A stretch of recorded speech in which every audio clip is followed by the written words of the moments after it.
Allô, mon nom c'est Isabelle Nollet, je suis agente à la sensibilisation au Havre-l'Éclaircie à Saint-Georges. En fait, au niveau de Chaudière-Appalaches, on a 4 maisons d'hébergement, dont ici au Havre-l'Éclaircie. On a aussi à Thetford Mines la JT, tandis qu'à Lévis, c'est la Jonction pour elle et à Lillet, c'est le Havre des femmes. Donc, nos maisons d'hébergement peuvent accueillir les femmes et les enfants victimes de violences. C'est un milieu sécuritaire où est-ce qu'elles peuvent vivre avec leurs enfants temporairement. C'est des milieux aussi accueillants où ce que les femmes et les enfants sont invités à faire de nos maisons leur maison. Même si le code de vie peut varier d'une maison à l'autre, sont sensiblement les mêmes. Donc, on a un salon, une cuisine, une salle de jeu, une cour extérieure et des chambres individuelles. Chaque maison a des intervenantes auprès des femmes, des intervenantes jeunesse, des intervenantes responsables des sensibilisations, des intervenantes responsables aussi du plancher. Donc, nos maisons d'hébergement permettent aux femmes de briser le cycle de la violence et de reprendre du pouvoir sur leur vie. Chaque maison travaille avec l'approche féministe et chaque maison a son nombre de places. Donc, au Havre-l'Éclaircie, c'est 12 places. À Thetford Mines, c'est 15 places. Tandis qu'à Lévis, c'est une maison de 20 places. Et au Havre des femmes, c'est 9 places.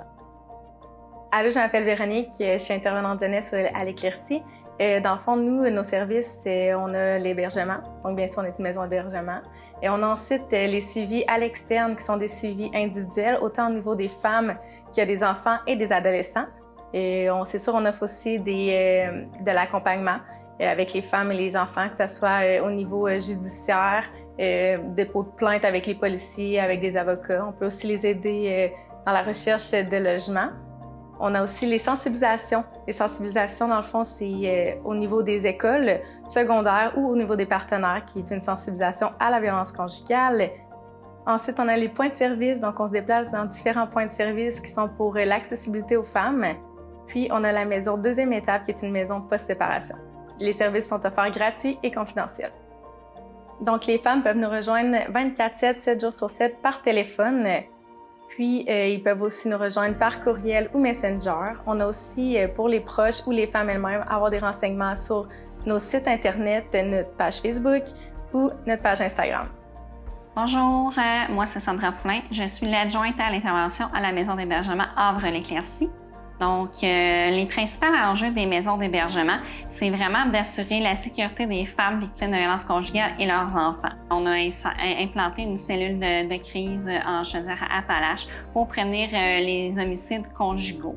En fait, l'enjeu, c'était vraiment de mobiliser tous les acteurs qui travaillent de près ou de loin en violence conjugale pour vraiment évaluer le danger de ces femmes-là, le risque homicidaire et pour le prévenir finalement.